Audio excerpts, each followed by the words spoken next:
Ésaïe le chapitre 33. Ésaïe le chapitre 33, oui. Verset 2. Oui. Éternel, Éternel, aie pitié de nous. aie pitié de nous. Nous espérons en toi. Nous espérons en toi. Sois notre aide chaque matin. Sois notre aide chaque matin. Alléluia. Amen. Il dit, Éternel, mon Dieu, aie pitié de nous. Car nous espérons en toi. Et après, il dit, sois notre aide chaque matin. Sois notre aide chaque matin. Vous dites, Seigneur, sois mon aide chaque matin. Seigneur, sois mon aide chaque matin. Bien-aimé, chaque matin quand on se réveille, on a besoin de l'aide de Dieu. Alléluia. Amen. Quand on se réveille chaque matin, on a besoin de l'aide de Dieu. Quand un chrétien, quand un être humain se réveille chaque matin, cet être humain a besoin de l'aide de Dieu. Quand on se réveille sur notre lit et qu'on rentre sur la douche, on sort sur la douche, on a besoin de l'aide de l'aide de Dieu. L'être humain a besoin de l'aide de Dieu. Si Dieu ne vient pas à ton aide, toi-même tes propres forces, tu ne peux rien faire. Et notre délivrance au temps de la détresse. Comme le Seigneur Jésus-Christ nous a dit. Et notre délivrance au temps de la détresse. Alléluia. Amen. Et notre délivrance au temps de la détresse. Mais c'est à quel moment que tu as besoin de délivrance? C'est à quel moment que tu as besoin de la délivrance? C'est au moment de la déception, au moment de la détresse, au moment où tu es angoissé, au moment où tu es paumé, au moment où rien n'est pas, au moment où tout le monde t'abandonne, au moment où tout le monde te quitte. C'est à ce moment-là que tu as besoin de la délivrance du Seigneur Jésus-Christ. Au moment de la détresse. Qu'est-ce que signifie une détresse? Qu'est-ce que signifie une détresse? Maman, qu'est-ce que signifie une détresse?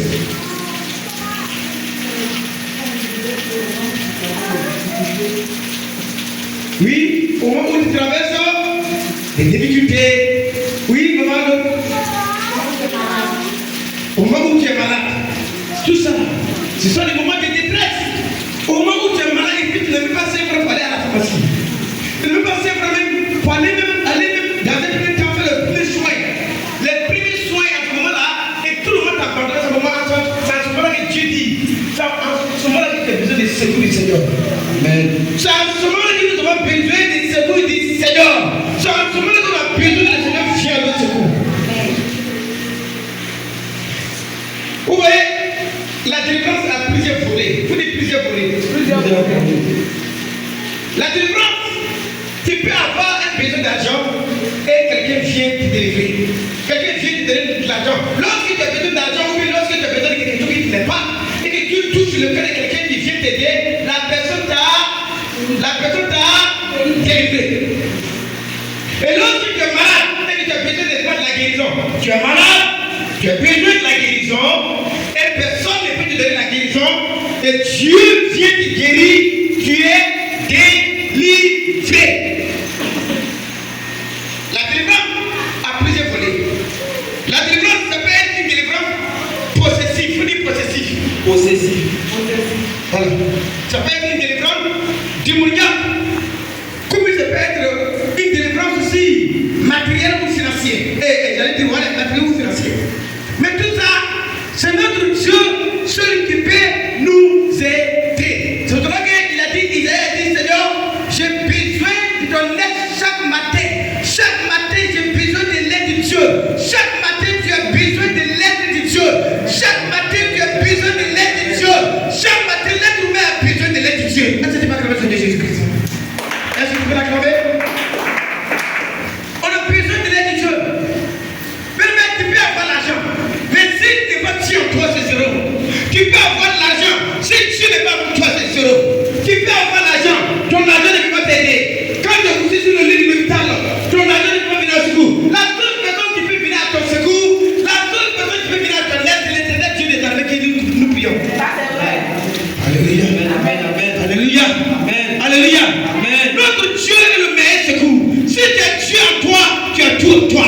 Si tu as le Seigneur Jésus en toi, tu as tout en toi. Si tu as le Seigneur Jésus en toi, tu as le Seigneur en toi. Si tu as Dieu en toi,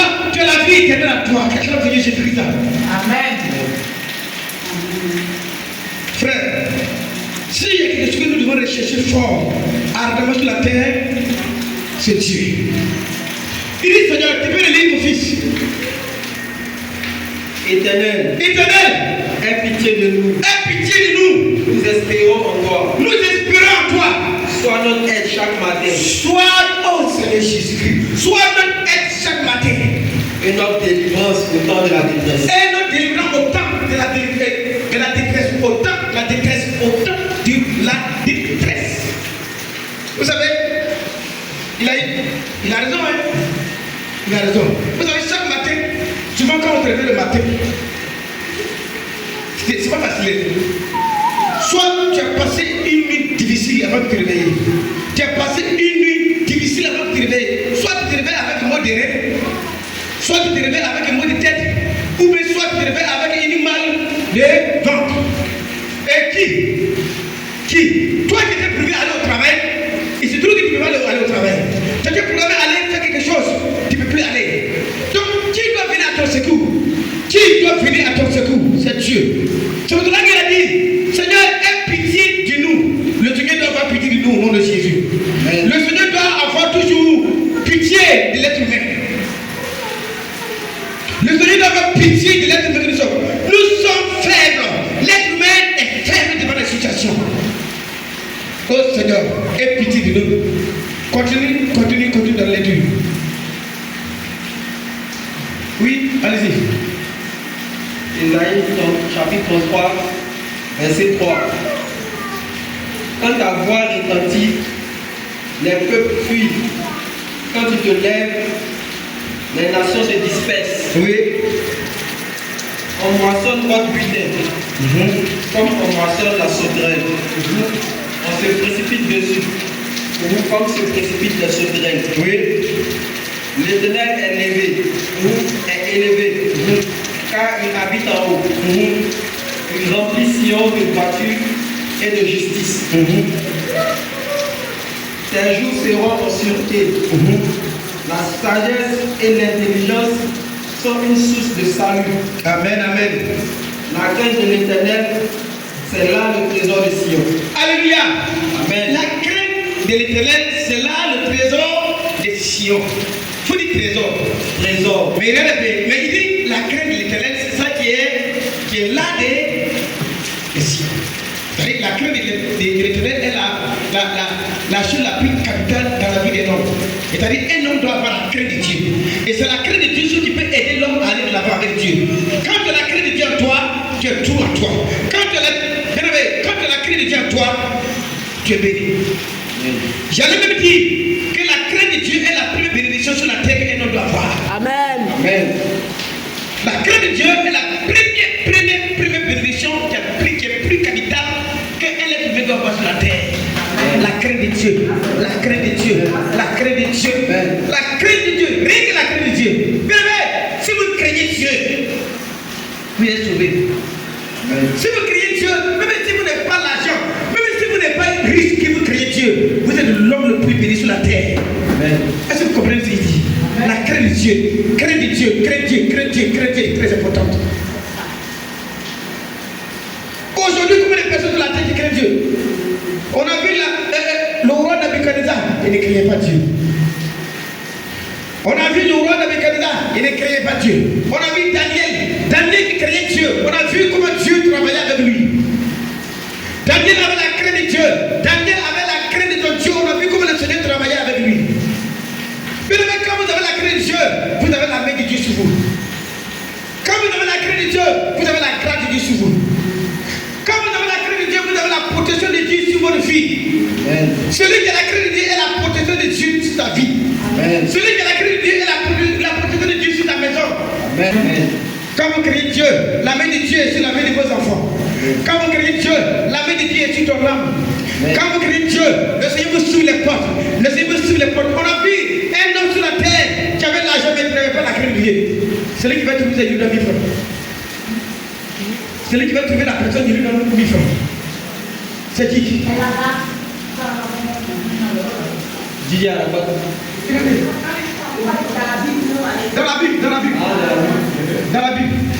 Un homme, il avait tout, il était riche, mais il n'avait pas la crainte de Dieu. Pharaon.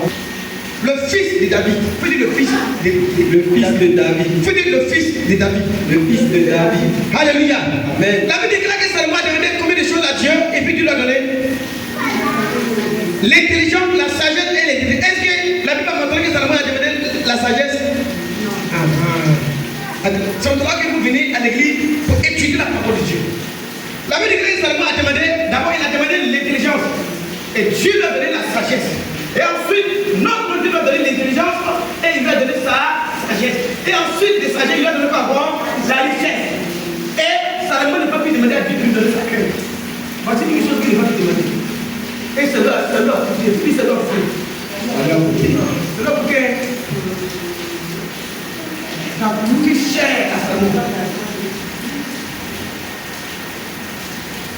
Vous savez, Salomon te l'a coûté cher, malgré sa richesse.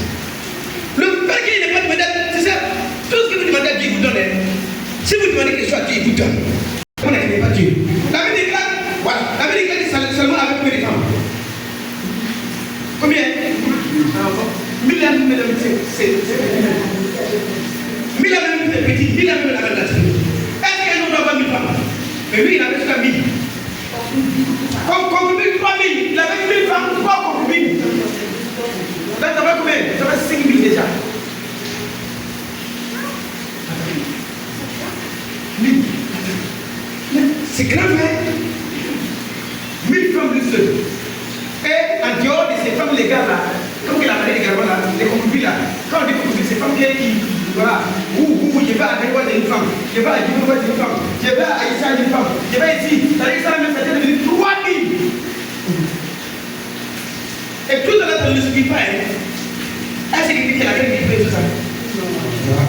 Et ce qui est grave, là, tout cela c'est pas un problème. Tout ça, c'était pas un problème. Tout cela, c'était pas un problème devant Dieu. Là où il y a eu le problème, c'est là où il va aller prendre une fille égyptienne. Une fille égyptienne. Une fille égyptienne qui n'adorait pas le Dieu de Jacob, qui ne priait pas le Dieu de David, qui ne priait pas le Dieu de Moïse. Mais cette fille égyptienne avait son Dieu à part. Cette fille égyptienne adorait les idoles. Elle était idolâtre. Cette fille était idolâtre. Elle adorait, ses parents adoraient les fétiches. Elle était idolâtre. Et c'est cette fille-là qui Salomon va faire quoi? Salomon va prendre, va ajouter sur les 3000 et les 2000. Et c'est dans ça que Salomon va commencer à progresser. Faut-il progresser? Salomon va commencer à progresser. Salomon va commencer à abandonner le vrai Dieu. Salomon va commencer à abandonner le Dieu de David. Salomon va commencer à oublier le Dieu de Moïse. Salomon va commencer à oublier le Dieu qui a créé le ciel et la terre. Et Salomon va commencer à s'attacher à ce Dieu. C'est-à-dire, Salomon va commencer à attacher au Dieu de cette femme. Salomon va commencer à attacher les dieux de cette femme. Les dieux de cette femme égyptienne. Les idoles de cette fille. Et la Bible déclare que Salomon a commencé à faire quoi? Salomon a commencé à construire. Il a commencé à faire les statues. Salomon a commencé à construire les dieux de cette femme-là. C'est-à-dire Salomon a commencé à construire les dieux de sa femme. Tellement qu'il aimait cette femme-là, il a commencé à construire les statues. C'est-à-dire les symboles des fétiches de ces dieux-là dans toute la ville. Salomon il a commencé à construire les statues partout. Tu vas à Makori, il construit le dieu de sa femme. Tu vas à Damé, sur le dieu de sa femme, il construit partout dans toute la ville. Salomon a commencé à construire les dieux de sa femme. Il a oublié le vrai Dieu qui lui a envoyé sur le trône. Il a oublié le vrai Dieu qui lui a donné la gloire. Il a oublié le vrai Dieu qui lui a donné l'intelligence. Il a oublié le vrai Dieu qui lui a donné la sagesse. Il a oublié le vrai Dieu qui lui a donné la richesse. Et il a commencé à s'attacher au Dieu de cette femme. Et la Bible déclare que les conseillers principaux, les conseillers royaux vont commencer à faire des reproches à Salomon. Il n'écoute pas. Salomon n'écoutait pas, il n'écoutait personne. Et un jour, c'est ainsi que Dieu lui-même va s'élever.